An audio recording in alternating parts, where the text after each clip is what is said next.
பேரவைத் தலைவர் அவர்களே, அட்லீஸ்ட் தேன் வந்து பாய வேணாம், ஈட்டி வந்து பாய்ந்தது. அது அன்றைக்கு இது யாரும் மறுக்க முடியாது. அதே போல இன்றைக்கு நம்மளுடைய பேரவையில முதல்வர் அவர்களுடைய பிறந்த நாள். முதல்வருக்கு ஒரு கோரிக்கை வைக்கிறேன். இங்கு நான் சட்டமன்றத்திற்கு வந்த நாட்களிலிருந்து அவை பணியாளர்கள் எல்லாருக்கும் இது மாதிரி ஒரு டம்ளர்ல ஒவ்வொரு இடமா போய் தண்ணி கொடுத்துக்கிட்டு இருக்காங்க. இன்னைக்கு நம்ம ரொம்ப அட்வான்ஸ்டா போயிட்டு இருக்கோம். இன்னும் ஸ்டில் அந்த ஓல்டு மாதிரி போயிட்டு இருக்கு. இல்ல ஒரே ஒரு விஷயம், மாண்பு உறுப்பினர் இந்த தேன் வந்து பாய்ந்து அந்த வார்த்தை அவைக்குள் நீக்கப்படுகிறது. அதை எடுத்துருங்க.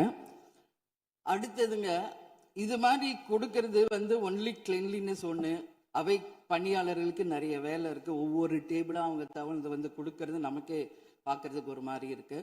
ஸோ சிஎம்க்கு ஒரு ரெக்வெஸ்ட், பெட் பாட்டில்ஸ்ல ஒவ்வொரு டேபிள்லயுமே பாட்டில்ஸ் நீங்க குடி தண்ணீர் வச்சிடலாம். குடிச்சிட்டு அவங்கவுங்க இடத்துல அவங்கவுங்க வச்சிட போறாங்க. இதனால கவர்மெண்ட்டுக்கு எக்ஸ்ட்ரா செலவும் ஒன்றும் வரப்போறது இல்லை. அவங்கவுங்க இடத்துல வச்சிடலாம் அப்படின்ற என் கருத்தை நான் சொல்றேன். ஏன்னா இது டம்ளர்ல கொடுக்கறதும் அது மறுபடியும் கேட்கறதும் அவங்க வருவதும் அவங்களுக்கு நிறைய பணிகள். அது பதில் ஒவ்வொரு சீட்ல ஒரு பெட் பாட்டில்ஸ் மாதிரி கண்ணாடி பாட்டில்ல வாட்டர் வச்சுட்டா அவங்களுக்கு தேவைக்கு எடுத்துட்டு கொடுத்துடலாம். ஸோ இது பிறந்த நாள்ல முதலமைச்சருக்கு ஒரு கோரிக்கை வைக்கிறேன். அதுக்கு நாம நெகிழியில வேண்டாம், பிளாஸ்டிக் பாட்டில்ஸ் நம்ம அலோவ் பண்ண வேண்டாம், கண்ணாடி பாட்டில்ல நம்ம வைக்கலாம். உறுப்பினர் மாண்புமிகு பேரவைத் தலைவர் அவர்களே, அந்நியார் அவர்கள் ஒரு நல்ல கருத்தை இங்கே சொல்லியிருக்கிறார்கள். அந்த கருத்து ஏற்புடையது அல்ல என்பதை நான் தெரிவித்துக் கொள்ள கடமைப்பட்டிருக்கிறேன். என்ற கோபம் வந்தால் தண்ணி பள்ளி கொண்டிருக்க வாய்ப்பு இருக்கிறது.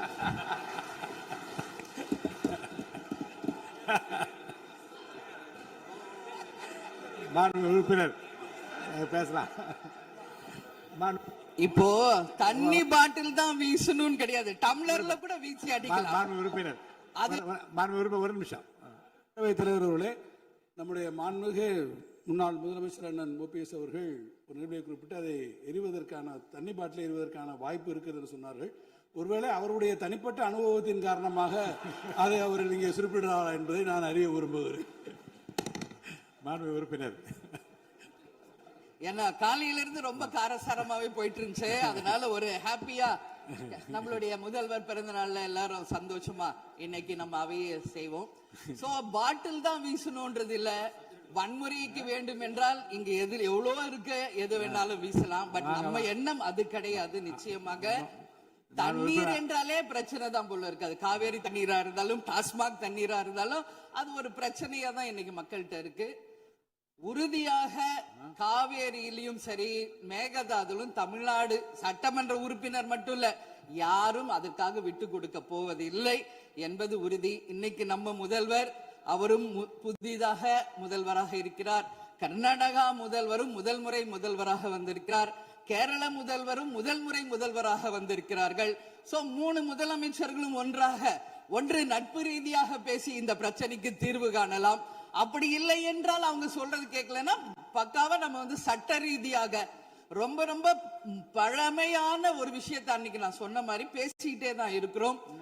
இது முழுமையாக தீர்வடைய வேண்டும்ன்றதா எல்லாருடைய கருத்து. இன்னைக்கு நம்மளுக்குள்ள வாதங்கள் பிரதிவாதங்கள் டிஸ்கஷன்ஸ் இங்கு வந்தாலும் இது நிரந்தரமாக தீர்க்கப்பட வேண்டும் என்பதில் யாருக்கும் மாற்று கருத்து இல்லை. இப்ப 2026 இருக்கும், 2026 வரைக்கும் இது கண்டினியூ ஆகக்கூடாது, இன்னொரு 100 ஆண்டு காலத்திற்கு என்பதுதான் எல்லோருடைய எண்ணம். சோ அது நடக்கணும். அது மட்டும் கிடையாது, இன்றைக்கு நேற்று நடந்த ஒரு விஷயம் தமிழ்நாட்டில். நேற்று நான் நேரடியாக சென்று பாதிக்கப்பட்டவங்களை பார்த்தேன். yesterday was a black day for Tamil Nadu. Sunday black சண்டேவாக நேற்று இருந்தது. இதுவரைக்கும் தமிழகம் காணாத ஒரு பேர் விபத்து அது.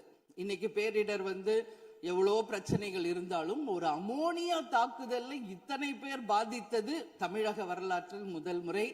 அனைவரும் வடநாட்டை சேர்ந்த பெண்கள், 20 வயசுல இருந்து 25 வயசுக்குள்ள இருக்கிற இளம் பெண்கள்.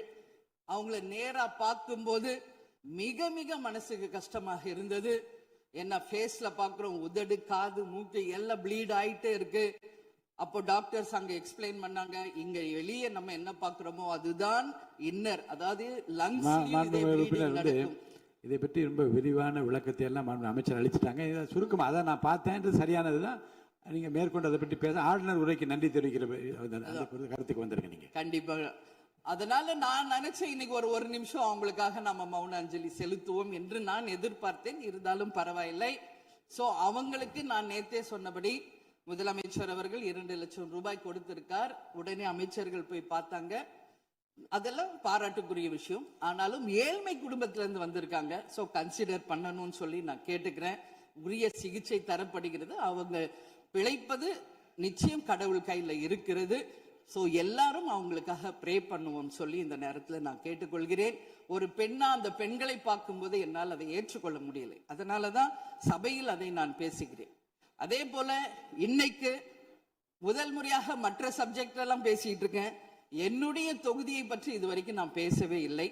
நான் சட்டமன்ற உறுப்பினராக வெற்றி பெற உறுதுணையாக இருந்த திராவிட முன்னேற்ற கழகத்திற்கும் அதன் தலைவர் அண்ணன் ஸ்டாலின் அவர்களுக்கும் இந்த நேரத்தில் என் நன்றிகளை தெரிவித்துக் கொள்கிறேன்.